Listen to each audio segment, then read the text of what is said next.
So hello everybody, thank you for coming to my channel. Today I'm going to be reacting to Geography Now, Trinidad and Tobago. I don't actually know a lot about this country. I do know that it's in the Caribbean. I think the people call themselves Trini, but it's called Trinidad and Tobago, so maybe to the people from Tobago, which I assume is like either a secondary island or a secondary set of islands. Maybe they call themselves something different. So I don't know much about this country. And if you're from here, or hell, if you're one of the Caribbean neighbors and you know anything about these guys, feel free to put anything in the comments. Just so you guys know, I do most of these YouTube videos just so I can talk to people in the comments and have discussions. So feel free to actually do that. So thank you, and I'm going to start this video. We're doing something a little different. Caleb actually has a studio, and this is what it looks like. It's got this really cool vintage aesthetic, and if you are interested in finding this place, you can find it at vintagestudio.la on Instagram, and you can book it out on PeerSpace, link in the description below. So we've done this before. Let's do it again. If the Oh boy, an ad.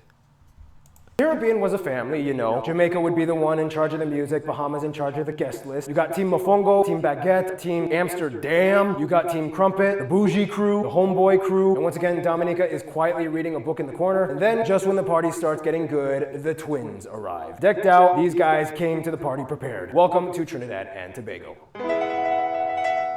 It's time to learn geography now! Everyone, I'm your host, Barbs. Get your GN merch at geographynow.com. It's not selling out if it's your brand.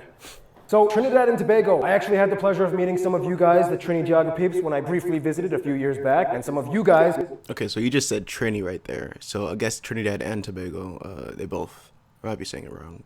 Tobago? I don't know. But I guess they both call themselves Trini. Will be featured in this episode, so woohoo! Well, for what it's worth, we do have a little bit of Trinidad and Tobago with us today. With that, say hi to Mr. Mason. How you doing? Good afternoon, all ya. What's the scene? My name is Mason, as Barb said. Half Trini, half Jamaican. Hands down, the best Caribbean mix in the world. If you disagree, you go argue with your mother. Do you have a Trini mom or Trini dad? My mother is Trini and my dad is Jamaican. One thing you just gotta say to the world about Trinidad and Tobago before we start. Go. Can't play mas if you're afraid powder. What does that mean? Don't go into something knowing something's about to happen and be surprised when it happens. All right, you know the is coming. All right? This episode is gonna be a mess. That was loud. I've been noticing this on like the most recent ones, that this like these little like shifts to each of these parts. And sorry for like barely being able to say what I want to. I just came from the gym and it's extremely hot where I am right now, and humid. So I'm running off like 2 brain cells. So yeah, but this is like it's so loud, like going in between these sections now. We've done twin island countries before, you know, St. Kitts and Nevis, Antigua and Barbuda, Sao Tome and Principe. But Trinidad and Tobago are twins from a whole new level. Let's just go to the map now, shall we? Trinidad and Tobago is the most southerly of all Caribbean island nations, considered part Oh wow, I didn't realize it was that far away. It's pretty much like right on the coast of South America.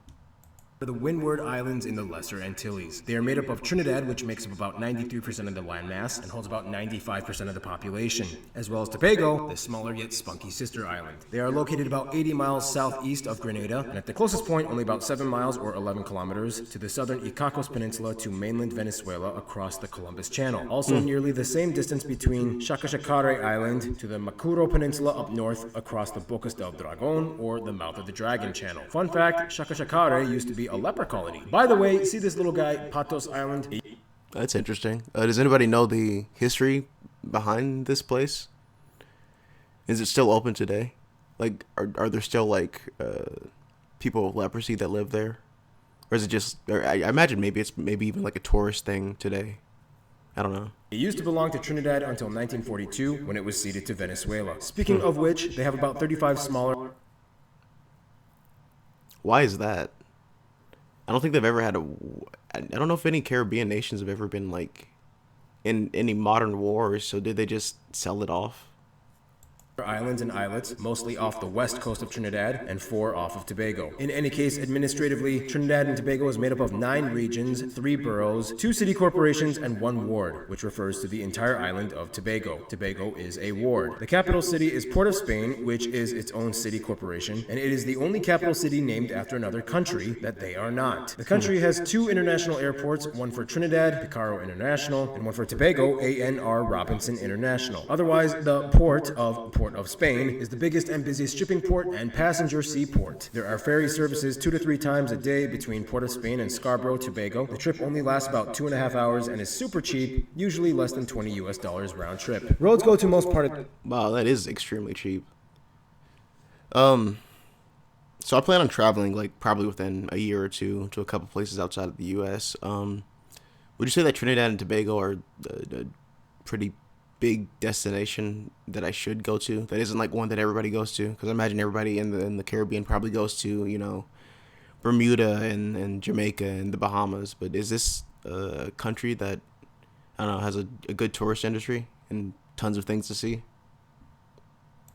The islands in the north, however, roads stop and are disconnected for about 10.5 miles between Maricel Bay and Matalat Bay. This means if you wish to visit any of the secluded and isolated beaches on the north, you can only do so by a long hike or by boat. Same story in the south. There are virtually no coastal roads, and you will need to go inland or on boat to visit any of the coastal towns. So interesting side notes, Trinidad and Tobago weren't always one unit prior to 1887 when they merged. In fact, Tobago is the most diverse, colonially switched island in the Caribbean. Wait, I thought I was fought over the most in the Caribbean. You were, but mostly just between the British and French. I'm talking about diversity of colonialists. Tobago at some point fell under the Spanish, Dutch, French, British, and yes, even for a brief period, it was one of the only 2 overseas colonies of the Courlanders in the Polish-Lithuanian Commonwealth. The what? I had no idea that Lithuania even colonized anything. That's an interesting story. So does anybody know what the second, I guess, area that they did colonize was? Huh. Means if they succeeded, Tobago actually could have been speaking either Polish or Lithuanian today. Isn't that weird? This is why so many Anglicized place names in Trinidad and Tobago leave clues to the former colonial powers that took over. For example, my house. So that's actually what I was noticing when they're bringing up all the like districts. So it didn't seem like one language. Like it seemed I saw Spanish and like French sounding areas. So I guess this kind of explains that. I imagine they speak Spanish or some version of patois.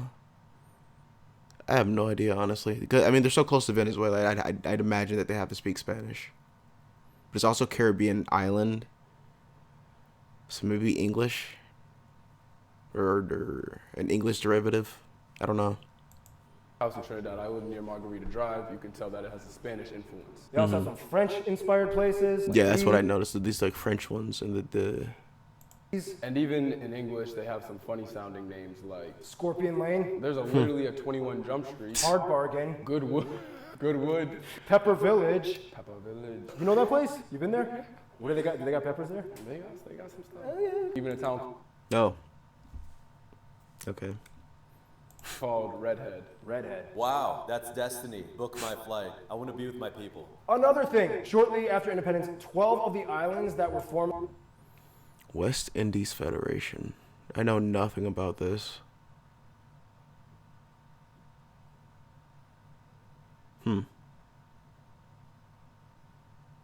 Governed by the British, decided to form a new country called the West Indies Federation, with the capital, of course, being Port of Spain. They had a really cool flag. They even competed as a nation and won 2 bronze medals in the 1960 Rome Olympics. Remember that time you almost became my 11th province back in 1961? That's weird. You guys were almost Canadian. In any case, that's enough backstory. Let's talk about some of the top notable sites that you can see if you decide to visit Trinidad and Tobago. Keyword Trinidad and Tobago.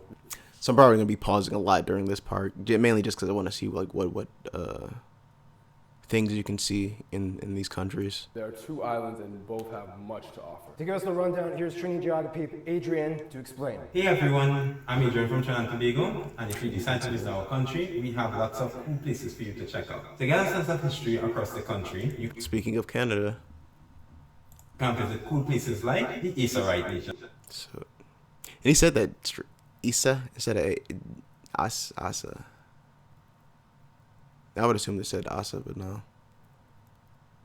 So this looks pretty cool. There's an area in Georgia called Warm Springs, which looks it doesn't really look like this, but it has a similar feel. The center, the National Academy for the National. Maybe that's just his accent, because he kind of says like A's very different to like how I would. Performing Arts, the Royal Botanic Gardens, the Red House, which is the seat of Parliament. That looks nice.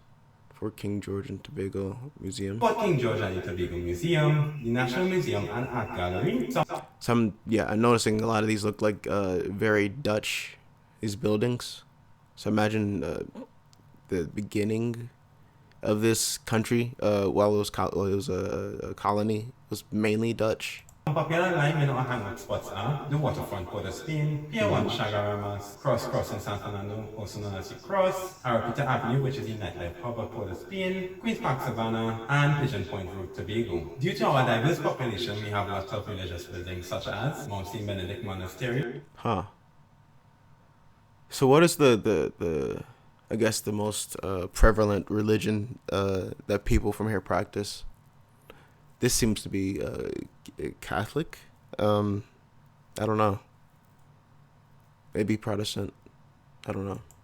And Holy Trinity Cathedral, the Gina Memorial Mosque, and Hindu temples such as the Temple in the Sea of Waterloo, and the Dattatreya Temple, and Hanuman statue. We also have fun theme parks for little recreation, such as... Seems like a pretty diverse country. So it's not just like, from what I'm expecting to mostly be like a Black Caribbean country, which is what I would expect. But I guess they're more diverse than I would have originally thought. Five Islands Amusement Park, Scallywag Bay Adventure Park, Harry's Water Park. Honestly, I'm not too big a fan of amusement parks, but I see that some people definitely like these, and they definitely seem big. As well. And of course, one of the most iconic landmarks of the country, the Magnificent Seven. Magnificent Seven. So Queen's Royal College, Whitehall, or the Archbishop's Palace, the Ambard Rumars House, Millefleur, Stolmeyer's Castle, and Hayes Court. Huh. These two on the bottom almost look like houses you just see in the South. Houses. Make sure to find all 7 of them while in Port of Spain. There you go. Come visit and have some fun with us. And of course, one thing Trinidad definitely boasts are the copious amounts of beaches, waterfalls, forests, and overall nature zones that get pretty intense. We'll explain more about that in the next section. So we've covered every Caribbean nation, and we've come across some interesting physical features. Then Trinidad and Tobago steps it up and adds a whole new category to the game. We'll talk about that in a bit, but first, the motion graphic. First of all, the country is located on the Gulf of Paria to the west, the Caribbean Sea to the north, and the Atlantic Ocean to the east. The country is also at the very convergence of the South American and Caribbean tectonic plates, which in return... Oh, wow. I didn't realize that the Caribbean even got like earthquakes. Maybe this is more volcanoes, which would make more, which is what I'd expect more. But yeah. puts them in the middle of various fault lines. The northern part of Trinidad literally straddles the El Pilar Fault, a transformed fault line that essentially forms the northern range, the tallest mountain range of the country. Here you can also find the tallest peak, Cerro del Aripo. This is also the source of the Caroni River, the largest and longest in the country, which also feeds into the Caroni Arena Reservoir, the largest inland body of water. Most of the rest of Trinidad is flat, with only 2 smaller hilly regions known as the Central and Southern Range, caused by the Dunmore Hill Thrust Fault and the Los Bajos Fault line. The country has 2 main wetlands that many rivers drain into, the Caroni Swamp just under Port of Spain, and the Nariva Swamp on the east side. Otherwise, much of Tobago in the north is hilly with its own range, known as the Tobago Main Ridge, and the highest peak there being Mount Dillon. Just on the west side of Tobago, close to the airport, you also find the famous diving spot Bucco Reef, which has the coral gardens and the nylon pool, a natural pool only 1 meter deep that many people visit. Otherwise, the country experiences a maritime tropical climate with a dry season that lasts 5 months of the year, followed by 7 wet. Finally, due to their location so far south in the Caribbean, Trinidad and Tobago generally lies outside the hurricane belt. Nonetheless, I was literally just about to ask this, like, but I guess most like hurricanes go through here and hit Central America, and kind of like the tip of like the Yucatan Peninsula in Mexico. So that's pretty nice. I was actually gonna ask, like, since it's an island country, do they have like lots of like I don't know, tsunamis and earthquakes and etc. But I guess not. Occasionally, they may experience an earthquake every so often. The strongest Never mind. one ever recorded in 1997, hitting 6.7 on the Richter scale. So here's the thing. Because Trinidad is literally on the exact fault line between the tectonic plates, the country in return has some unique qualities. For one, geothermal. Although we are nowhere near the level of other Caribbean islands, we have about 20 known mud volcanoes, mostly in the south part of the country, the most notable in the town of Paparo. Second, Trinidad has the world's largest deposit of natural asphalt. This place, known as Pitch Lake, Natural asphalt. I always assumed that asphalt was something that you had to build from, like, I don't know, just like gravel and cement and water and etc. I didn't know it was something that you could naturally create. stands at over 40 hectares in area and 75 meters deep, holding about 10 million tons of asphalt. Do they like use that asphalt for the roads or anything, or like? They should use it more so than they have been, at least. Yeah, I feel you, man. So I'm in Philly right now, and they have absolute dog shit roads. The roads I've been on in Trinidad. And that's the thing, Trinidad is unique in that economically they are primarily industrial, putting a huge emphasis on the petroleum and petrochemical sector. To explain more on that, here's Noah. All right, let's get to it, shall we? Insert VFX intro here. So, the Caribbean. These countries are always fun. Going back to the Pitch Lake we just discussed, the reason it is there is because much of the southern part of Trinidad lies on a heavy oil reservoir zone, both on land and in the sea. In addition, they have heavy and rich natural gas deposits within their EEZ boundaries offshore. The largest one found in the NCMA, or North Coast Marine Area, in the Columbus Shelf on the east side. The state-owned company, Petrotrin, operates over half of the country's development. That's usually pretty good when you have a state-owned petroleum company, as that usually means that that since that goes towards the general citizens, and usually like expands the well, I really can't think, but it makes it so it's easy, like a better living conditions generally. And manufacturing alone. This makes them the largest producer of natural gas in the CARICOM and the second largest oil producer after Guyana. These alone account for about 40% of their GDP and 80% of exports. So as you can see, despite the tropical Caribbean getaway exterior, there's a huge energy sector emphasis that actually drives much of the nation. It's like a supermodel that works on an oil rig. All this industrial activity has played a role in making them the 5th richest country in the Americas and classified as a I see. high-income economy. The best part, these resources have actually put them in a trade surplus, and thankfully the government had actually used said funds to build their infrastructure quite well. The main international airport got a huge expansion in 2001. Roads were paved and more desalination plants were constructed to help rural citizens get clean. That's good as well. So I was talking about it at another country beforehand about desalination plants and how these are definitely going to be very useful as sea level rises over the next like 100-ish years. So yeah, it seems like Trinidad and Tobago really knows what they're actually doing. So that's pretty good. Clean water. Properly allocating surplus funds to improve civil structure? That's like so hot. This has in return given Trinidad and Tobago one of the highest growth rates in per capita incomes in the Americas, and is often seen as the finance hub of the Caribbean. Finance hub, not tax haven. Sorry, I thought I misheard you on that. Carry on. In any case, in Trinidad, the natural sights do not stop at a tar-filled lake. You can find bioluminescent... I think I've seen this before. It's like if you put your like hand through the water, it like glows. Beaches, a bamboo cathedral, amazing caves, and waterfalls. And it all harbors life. And speaking of life, there's a lot of wildlife going on. And to discuss that, here's Gary Harlow. Imagine lots of birds and fish. That's generally how it is with island nations. Very low mammal species and very low large reptiles. Right, check out this wild turtle that I just found. If you shake it, you can hear it. So, Trinidad and Tobago are actually quite unique compared to the other Caribbean islands, due to the fact that long ago, it was actually connected to South America. Oh, in that case, yeah, okay, I was gonna say, if the so that maybe I should explain that. I have a background in biology. Not that I ever get to use it that often, but generally, if like the landmass was connected to a bigger landmass, like obviously like the Americas, that does mean that many of these, like, I guess, bigger animals and mammal species can actually walk over to those areas and then speciate once that cracks later on.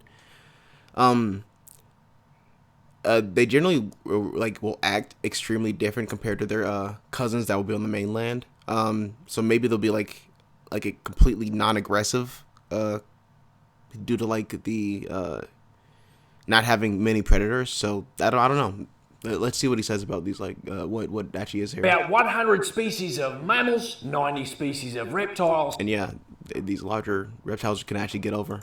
and 30 species of amphibians can be found in the country. The country has 2 national birds, one representing Trinidad, the scarlet ibis, and one representing the Tobago, the rufous-tailed chuckalacca. And in fact, birds are the most prevalent species found here, as over 480 species either live permanently or migrate here, including 18 kinds of hummingbird. Trinidad was even called the Eyrie, meaning land of the hummingbird, by the native Arawak people. The country has 61 protected areas, including the Tobago Main Ridge Forest Reserve, established in 1776. And finally, off the coast there are loads of coral reefs, but did you know, no, you probably didn't, that Tobago has the largest known brain coral in the world. This massive guy sits at 10 cool. feet, or 3 meters high, and 16 feet, 5.3 meters across. Ad lib exit.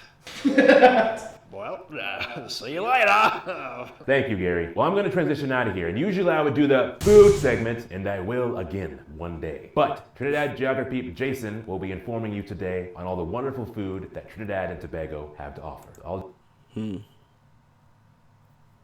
Maybe fish, beef.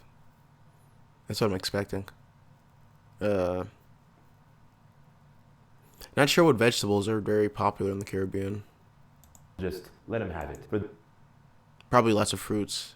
But let's just see. this one time. Thank you, Noah. Speaking of animals in Trinidad, one thing they do have is snakes. I did have to turn a snake to sushi with a cutlass. You just like, Yes. Well, as you can see, Trinidad and Tobago has quite a bit going on. It's lush yet industrious. So many flavors in Trinidad and Tobago, much like the intense cuisine we boast. To talk more on that, here's Trini Geography Jason to explain. Hello Geography peeps, my name is Jason and I'm here to talk about the food of Trinidad and Tobago. The food of Trinidad and Tobago, just like many other countries in America, is based on the cultures of the people that settle these lands. From our Afro settlers, we get things like kuku, callaloo, stewed meats, which are very interesting. I've never heard of any of these. It looks good though, especially this one. The meat with brown sugar. Because the stewed meats are made using brown sugar, which we burn or caramelize to give that deep, rich color and flavor. From our Indo settlers, we get things like This is Indian? Yeah. dal, curries, flatbreads, which we call roti, and even our most popular street food, double. I've never heard of this. It looks so messy to eat, but I guess it tastes good. Then there's some unique dishes, like our bacon shark, declared one of the best sandwiches by Paul Zimmerman on his visit to Trinidad and Tobago. And pilau, similar to a jambalaya made with rice, stewed meat, and vegetables. We love big, bright, bold flavors. We hate bland food. We must have our hot sauce. In fact, one of the hottest peppers in the world, the Moruga scorpion No shit. Huh. pepper, comes I actually have like a sauce that has this in it. from Trinidad. So if you've never tried Trinidad, I'm a big like fan of like extremely hot sauces, by the way. So I have like tons of stuff like ghost pepper and Carolina Reaper just like in my my pantry. Tobago food, I hope you do, because you're gonna love it. One of the biggest draws, especially on the beaches of Trinidad, is bacon shark. My personal favorite, Uncle Sam's, Richard's bacon shark, Natalie's, there's a few, you can't go wrong with. He says bacon shark. So is it like actually made out of shark, or is that just what they call it? It's just some like other type of fish. Really. It's basically a flour baked tortilla with, lettuce, tomato, shark, pepper sauce, don't put Oh, it's actually shark. Okay, huh? too much now. If not shark, you can also put different types of fish, kingfish, other fish inside the bake as well. So it doesn't always have to be shark. I never asked you that. Oh, by the way, if you want to piss off a group of Caribbean people, all you got to do is ask them. Trinidad has the best KFC Okay. in the islands. Trinidad, hands down, for Okay, sure. okay. Yeah, no, it ain't nothing. Well, another thing that adds 11 secret spices and herbs to the country are the people. Let's discuss them in the next segment.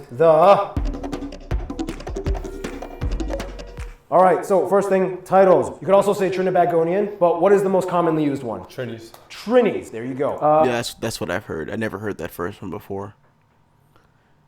Do they call themselves that first one?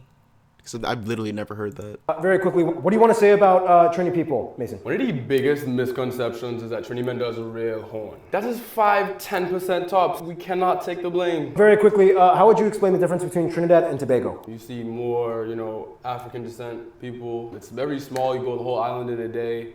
My favorite place is Store Bay. Love to swim there. Tobago's like the chill, like relaxed place. Trinidad's like the industry place. Yeah. So for what it's worth, Trinidad and Tobago is disputably the most diverse island in the Caribbean. Okay, yes, that's also what I was expecting earlier.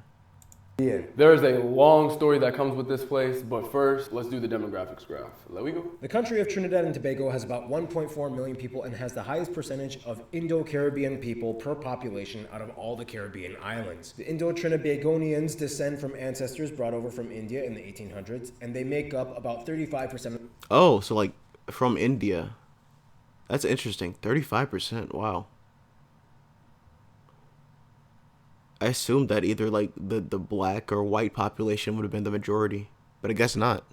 The population. From there, about 34% are black or Afro-Trinidadians. About 15% of the country claims to be mixed in whatever degree. Going off of that, about 8% are Dougla, a word that means mixed between African and Indian. And the remaining 8% of the country are other groups, mostly Asian and European in descent. We use the Trinidad and Tobago dollar as the currency. We currently use types A and B plug outlets.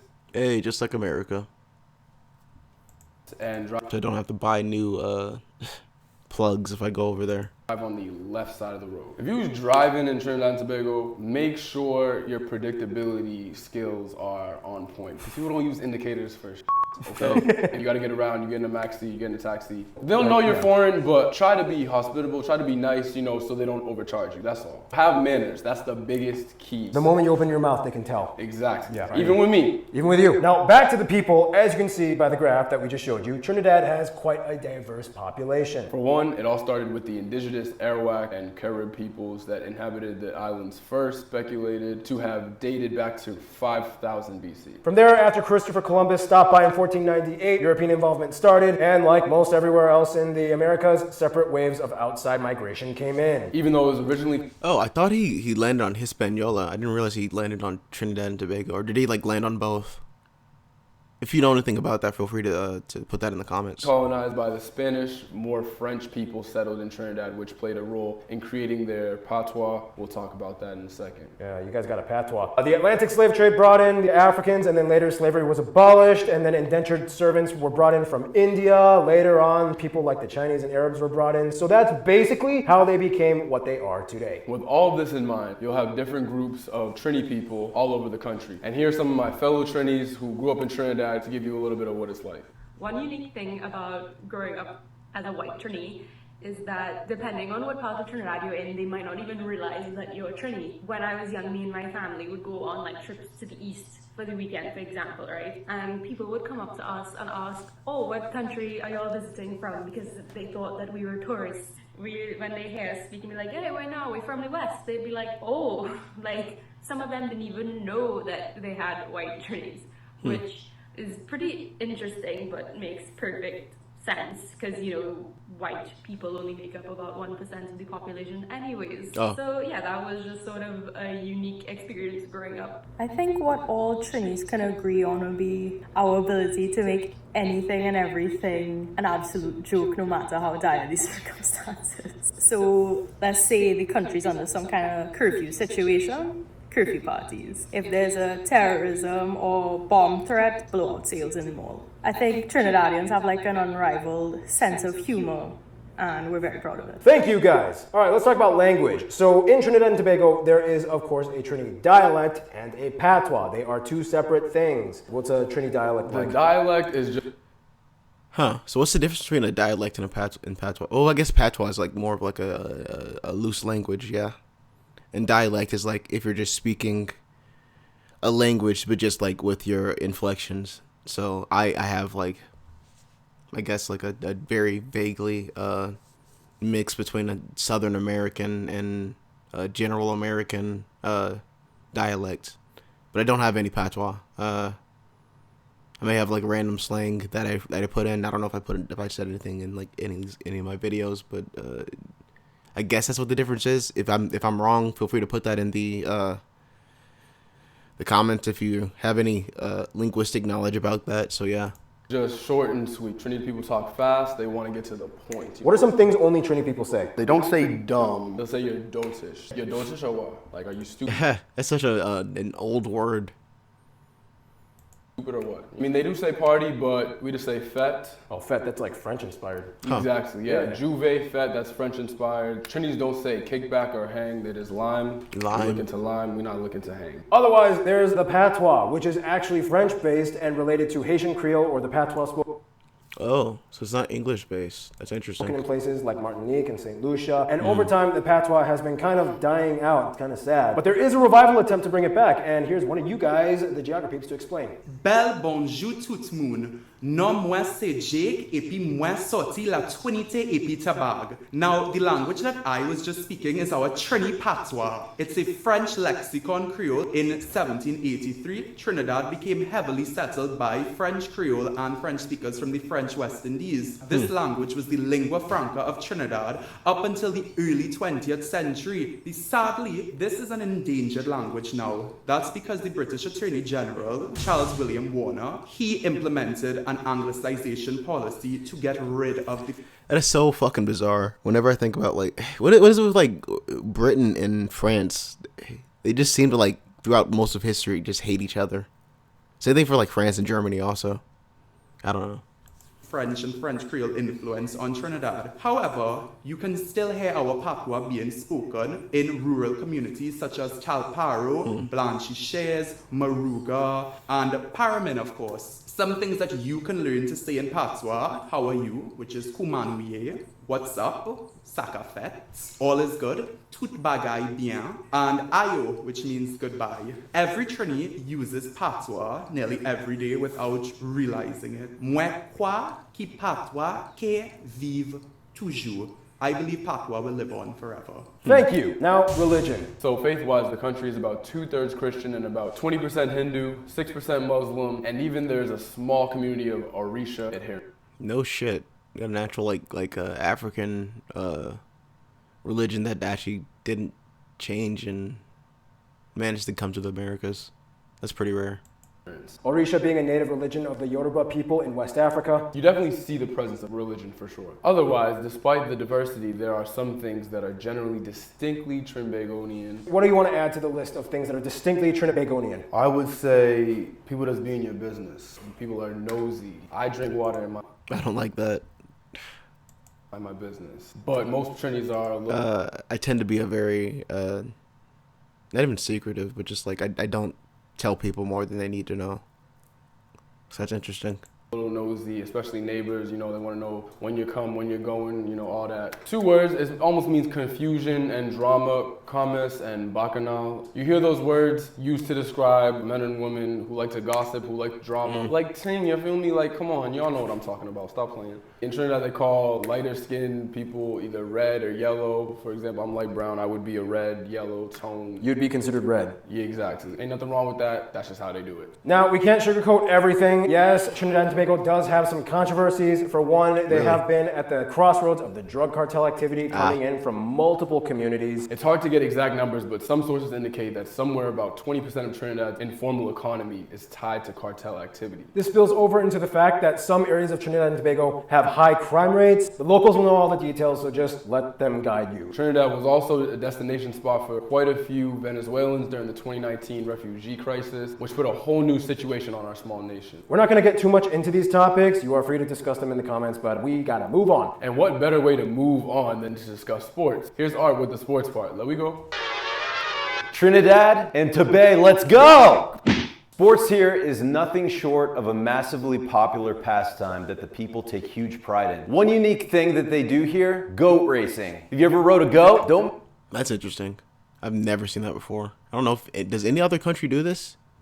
Milk it though. Goat milk is delicious though. Originating in Buco, Tobago, the sport involves jockeys that run alongside their goats on a 100-yard field. So both the racer and the goat have to be in good shape. You better be sending your goat to the gym or you're not gonna win this race. No slacking. Otherwise, TNT has produced some notable boxing champions, like these guys. They've made a few waves at the Olympics, racking up 3 gold medals, all in athletics. Anyway, soccer or football is a major pastime as well. Nothing made them happier than when their national team, the Soca Warriors, qualified for the 2006 World Cup in Germany. This made them the second smallest country population-wise to qualify after Iceland. In the end though, their favorite sport that they seem to excel the best. Cricket? Oh, because of India. That makes so much sense. Would have to be cricket, obviously brought in by the British. This dude, Brian Lara, is considered one of the best cricket players of all time. He alone has racked up quite a few world records in the sport, and he doesn't eat crickets, he just plays it. You'll see cricket pitches all over the country, including the Queen's Park Oval in Port of Spain, their most famous pitch, second largest in the Caribbean, able to seat 20,000 people. They love this sport. Well, that's it for me and Tarchin. We have to get back up to space. Thanks, Art. Well, whether it's sports or dancing, somehow Trinis are always moving. The most active event or the best Carnival. event in Trinidad would definitely be Carnival, Trinidad Carnival. Everything's blocked off, people in the streets. You're really experiencing something that very few places in the world can organize. The costumes, the rhinestones. I have no idea if I would actually like a carnival. I guess he says carnival. So maybe carnival is just the Brazilian way to say it. But I don't know. Maybe I should like check out one of these. But again, I don't know if I would like this. I don't really like going to clubs, so yeah. Hand glued, hand stitched, everything is very done up. It's 100% worth it, and it's a great time for sure. I'd recommend it to anybody that enjoys. To expound a little bit more on the cultural highlights of Trinidad and Tobago, here's Random Hannah to explain. Hi guys, I'm back. And remember, you guys can get a Random Hannah shirt at geographynow.com. Anyway, just like we discussed with the food, you will find an incredibly diverse mix within the culture of Trinidad and Tobago. Somewhere, somehow, you will find hints of indigenous Indian, African, French, English, Spanish, and even Chinese undertones within daily life. Their arts and literature have developed quite a few notable individuals, including V.S. Naipaul, who won not only the Trinity Cross, but also was knighted. What is the Trinity Cross? I know what the Nobel Prize is. By the Queen of England in 1990 and won the Nobel Peace Prize in 2001. Visual arts have also made their names known worldwide, the first and most notable one being Michel Jean Casabon. After his death, the Trinidad and Tobago Art Society was formed, which helped countless talented individuals thrive and share their work. One art form Trinis take super seriously, of course, is everything that happens in Carnival. Carnival to Trinis is not just a celebration, but a very complex and meticulously organized art form. It's been said that once Carnival is over, the next day...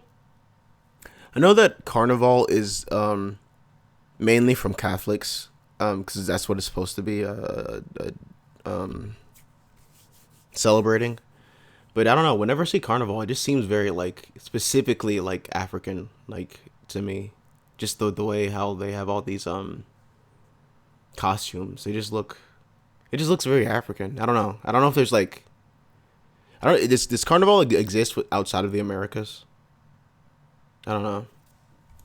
People are already planning the next one next year. Trinidad's Carnival is the largest in the Caribbean and disputably the third or fourth largest in the world, which is impressive considering their size. Trini Carnival includes the typical feathered costumes and stilt performers, but they also add distinct elements invented in Trinidad and Tobago, such as a limbo stick. Sometimes... Really? I had no idea limbo was made in Trinidad and Tobago. Even lit on fire. Holy... Is the stick on top of 2 alcohol bottles in that picture? I didn't even notice the fire. She did just talk about that, but holy shit. And steel pan drums, usually... Oh, we're steel pan drums made in Trinidad and Tobago, or is it just something that that they also use? Playing calypso and soca. Trinis are super proud of the steel pan drum. I've just found out some really good news, everyone. Keith may not do the music segment. Let's find out. Yeah, guys, Keith is busy. As you know, he moved to Florida, he has a job, he has a life. So we're gonna have Geography Peeps Darlene and Brandon from Trinidad and Tobago fill in. Take it away, guys. My name is Brandon. And I'm Darlene. And we're here to tell you all about the different types of music in TNT. Before we can dive into our various types of music, we must begin with calypso. Calypso music was invented in the 19th century. I've heard of calypso, but I've never actually listened to calypso before. And can trace its roots back to West African Kaiso. It was originally called the poor man's newspapers, as it was the main means of spreading current events across the islands at a time where literacy was not widespread. Chutney music. Chutney music is an Indo-indigenous genre invented in Trinidad and is popular throughout Trinidad and Tobago, Guyana, and Suriname.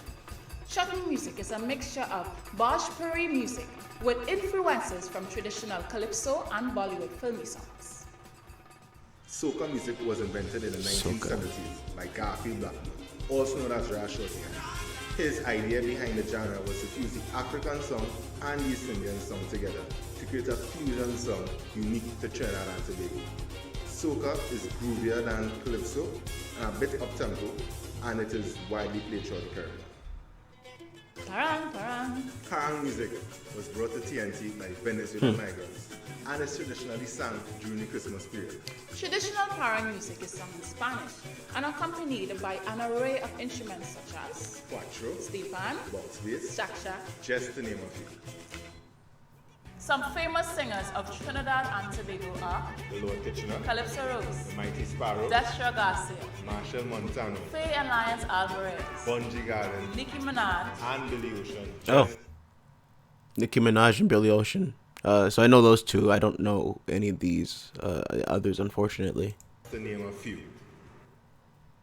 Steel pan. The steel pan is the national instrument of Trinidad and Tobago. So they did create It this. is the only tuned percussion instrument created in the 20th century, birthed in Trinidad and Tobago, and it represents our culture and our people.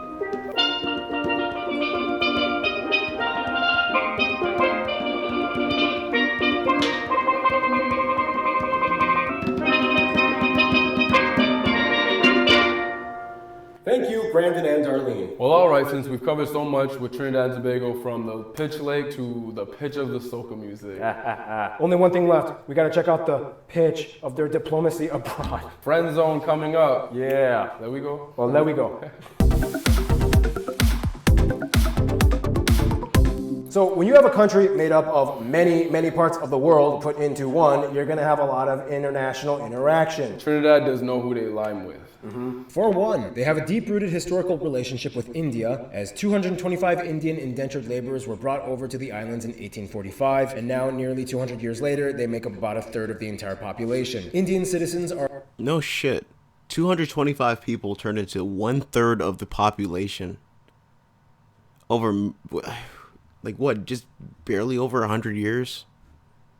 Is that what they said? Did they say 1800 or 1900? I'm gonna go back slightly. free, and India has made numerous indentured laborers were brought over to the islands in 1845. 1845. That's crazy. So yeah, it's over 100, but still, that is insane that 225 people expanded to 1/3 of a whole country. And now, nearly 200 years later, they make up about a third of the entire population. Indian citizens are allowed to enter visa-free, and India has made numerous investment agreements with the nation. The US and Canada have the largest Trini diaspora community outside the country. Yeah, I'm honestly expecting most of this to just be North America and maybe the northern part of South America. I guess the rest of the Caribbean that are going to be the most connected to this country. I guess they said there's some Chinese people that live here, so maybe there's some, I don't know, some Chinese connections.